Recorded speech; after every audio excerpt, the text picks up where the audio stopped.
ವಿಡಿಯೋದಲ್ಲಿ ನವರಾತ್ರಿಯಲ್ಲಿ 9 ದೇವಿಯರಿಗೆ ಮಾಡುವಂಥ ನೈವೇದ್ಯವನ್ನು ತಿಳಿಸ್ತಾ ಇದ್ದೀನಿ.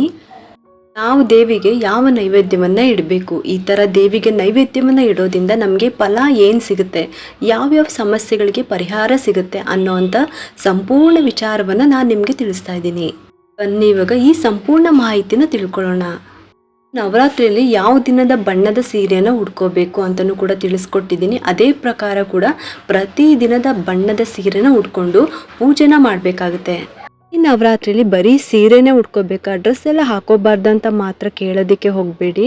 ಏಕೆಂದರೆ ನಮ್ಮ ಹಿಂದೂ ಸಂಪ್ರದಾಯದಲ್ಲಿ ಇಂತಹ ವಿಶೇಷ ದಿನಗಳಲ್ಲಿ ಆ ದಿನ ಆದ್ರೂ ನಾವೆಲ್ಲರೂ ಕೂಡ ಸೀರೆನ ಉಟ್ಕೊಂಡ್ಬಿಟ್ಟು ಪೂಜೆ ಮಾಡೋದೇ ಒಳ್ಳೆಯದು.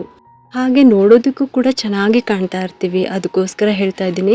ಇನ್ನು ಮನೆಯಲ್ಲಿ ಚಿಕ್ಕ ಮಕ್ಳು ಏನಾದರೂ ಇದ್ದರೆ ಅವ್ರಿಗೂ ಕೂಡ ಅಷ್ಟೇ ಲಂಗ ಬ್ಲೌಸ್ ಆಗಿರ್ಬೋದು, ಲಂಗ ದಾವಣಿ ಆಗಿರ್ಬೋದು, ಈ ರೀತಿ ನಮ್ಮ ಸಂಪ್ರದಾಯದ ಉಡುಗೆಗಳನ್ನು ಹಾಕೊಳ್ಳೋದ್ರಿಂದ ಮನೆಯಲ್ಲಿ ಇರುವಂಥ ಹಬ್ಬದ ವಾತಾವರಣ ಇನ್ನಷ್ಟು ಹೆಚ್ಚಿನ ಕಳೆ ಬಂದಂಗೆ ಇರುತ್ತೆ.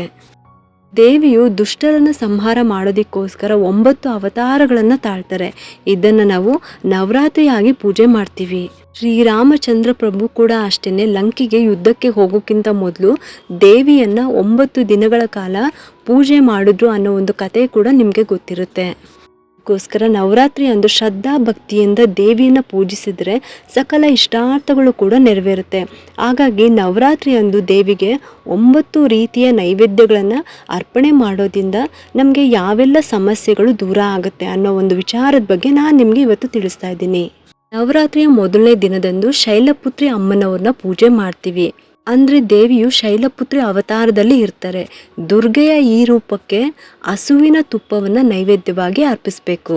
ಈ ರೀತಿ ಮಾಡೋದ್ರಿಂದ ರೋಗಗಳು, ಪ್ರತಿಯೊಂದು ಬಿಕ್ಕಟ್ಟಿನಿಂದ ಮುಕ್ತಿ ಸಿಗುತ್ತೆ.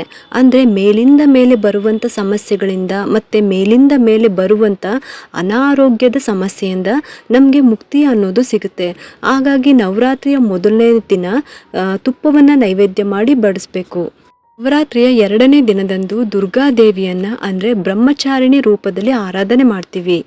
ಈ ದಿನ ತಾಯಿಗೆ ಸಕ್ಕರೆ ನೈವೇದ್ಯವನ್ನು ಮಾಡಬೇಕು, ಅಥವಾ ಸಕ್ಕರೆಯಿಂದ ಮಾಡಿರುವಂಥ ಯಾವುದೇ ಸಿಹಿ ಪದಾರ್ಥಗಳನ್ನು ನೈವೇದ್ಯ ಮಾಡಬೇಕು. ಹೀಗೆ ಮಾಡೋದ್ರಿಂದ ತಾಯಿಯು ದೀರ್ಘಾಯುಷ್ಯನ ವರವನ್ನು ನೀಡ್ತಾರೆ, ಜೊತೆಗೆ ನಿಮ್ಮ ಇಷ್ಟಾರ್ಥಗಳನ್ನು ಈಡೇರಿಸ್ತಾರೆ. 3ನೇ ದಿನದಂದು ಅಂದರೆ ನವರಾತ್ರಿಯ 3ನೇ ದಿನದಂದು ಚಂದ್ರಘಂಟಾ ದೇವಿಯನ್ನು ಪೂಜೆ ಮಾಡ್ತೀವಿ. ದುರ್ಗಾದೇವಿಯ 3ನೇ ಅವತಾರ ಚಂದ್ರಘಂಟಾ ದೇವಿ. ಈ ದಿನದಂದು ತಾಯಿಗೆ ಹಾಲು ಅಥವಾ ಹಾಲಿನಿಂದ ಮಾಡಿದ ಸಿಹಿ ಪದಾರ್ಥಗಳನ್ನು ನೈವೇದ್ಯ ಮಾಡಬೇಕು.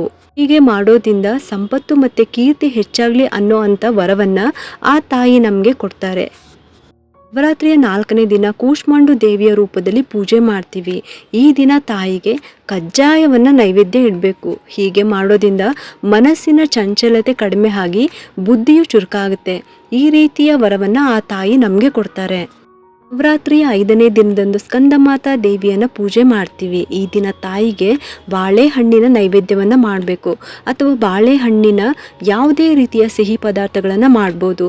ಹೀಗೆ ಮಾಡೋದ್ರಿಂದ ಆ ತಾಯಿಯು ವೃತ್ತಿಗೆ ಸಂಬಂಧಿಸಿದ ವರಗಳನ್ನು ಕೊಡ್ತಾರೆ. ಅಂದರೆ ನಮ್ಮ ಕೆಲಸಕ್ಕೆ ಸಂಬಂಧಪಟ್ಟಂಥ ಯಾವುದೇ ಸಮಸ್ಯೆಗಳಿದ್ರು, ಅಥವಾ ವ್ಯಾಪಾರಕ್ಕೆ ಸಂಬಂಧಿಸಿದಂತೆ ಯಾವುದೇ ರೀತಿಯ ಅಡೆತಡೆಗಳಿದ್ರು ಅದನ್ನು ಎಲ್ಲವೂ ಕೂಡ ನಿವಾರಣೆ ಮಾಡ್ತಾರೆ. ನವರಾತ್ರಿಯ 6ನೇ ದಿನದಂದು ಕಾತ್ಯಾಯಿನಿ ದೇವಿಯನ್ನು ಪೂಜೆ ಮಾಡ್ತೀವಿ.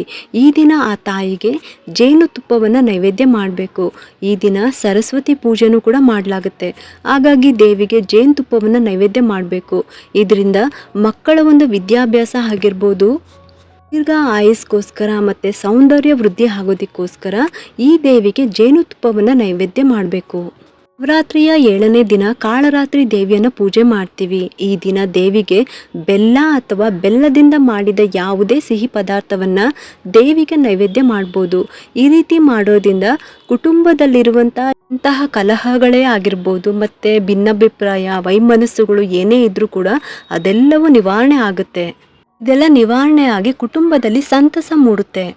ನವರಾತ್ರಿಯ ಹಬ್ಬದ 8ನೇ ದಿನ ದೇವಿಯನ್ನು ಮಹಾಗೌರಿ ರೂಪದಲ್ಲಿ ಪೂಜೆ ಮಾಡ್ತೀವಿ. ಈ ದಿನ ದೇವಿಗೆ ಒಂದು ಪೂರ್ಣ ಫಲ ಅಂದರೆ ಒಂದು ಪೂರ್ಣ ತೆಂಗಿನಕಾಯಿನ ನೈವೇದ್ಯವಾಗಿ ಅರ್ಪಿಸಬೇಕು. ಅಥವಾ ತೆಂಗಿನಕಾಯಿಂದ ಮಾಡಿದ ಯಾವುದೇ ಸಿಹಿ ಪದಾರ್ಥಗಳನ್ನು, ಅಂದರೆ ಕೊಬ್ಬರಿ ಬರ್ಫಿ ಆಗಿರ್ಬೋದು, ಕಾಯಿ ಹೋಳಿಗೆ ಆಗಿರ್ಬೋದು, ಈ ರೀತಿ ತೆಂಗಿನಕಾಯಿಂದ ಮಾಡಿರುವಂಥ ಯಾವುದೇ ಸಿಹಿ ಪದಾರ್ಥಗಳನ್ನು ದೇವಿಗೆ ನೈವೇದ್ಯವಾಗಿ ಅರ್ಪಿಸ್ಬೋದು. ಈ ರೀತಿ ಮಾಡೋದ್ರಿಂದ ಮನಸ್ಸಿನ ಎಲ್ಲ ಆಸೆಗಳು ಕೂಡ ಈಡೇರುತ್ತೆ. ನವರಾತ್ರಿಯ 9ನೇ ದಿನ ಅಂದರೆ ಕೊನೆ ದಿನ ಸಿದ್ಧಿದಾತ್ರಿ ದೇವಿಯ ರೂಪದಲ್ಲಿ ಆರಾಧನೆ ಮಾಡ್ತೀವಿ. ಈ ದೇವಿಗೆ ಕಾಳುಗಳನ್ನು ಉಪಯೋಗಿಸಿ ಪಾಯಸ ಅಂದರೆ ಹೆಸರುಬೇಳೆ ಪಾಯಸ ಆಗಿರ್ಬೋದು ಅಥವಾ ಹಲ್ವಾ, ಎಳ್ಳಿನಿಂದ ಮಾಡಿದಂತಹ ಸಿಹಿ ಪದಾರ್ಥವನ್ನು ನೈವೇದ್ಯ ಮಾಡಬೇಕು. ಅದು ಅಲ್ಲದೆ ಆ ದಿನ ಕನ್ಯಾ ಪೂಜೆ ಕೂಡ ಇರುತ್ತೆ. 9 ಜನ ಕನ್ಯೆಯರನ್ನು ಕರೆದ್ಬಿಟ್ಟು ಅವ್ರಿಗೆ ಸತ್ಕಾರ ಮಾಡಿ ಅವ್ರಿಗೆ ತಿಂಡಿ ತಿನಿಸುಗಳನ್ನು ಕೊಟ್ಬಿಟ್ಟು ಅವರಿಗೆ ಪ್ರಿಯವಾದಂತಹ ವಸ್ತುಗಳನ್ನು ಕೊಟ್ಬಿಟ್ಟು ಅವರಿಗೆ ಸತ್ಕಾರ ಮಾಡಿಬಿಟ್ಟು ಕಳಿಸ್ಬೇಕಾಗುತ್ತೆ.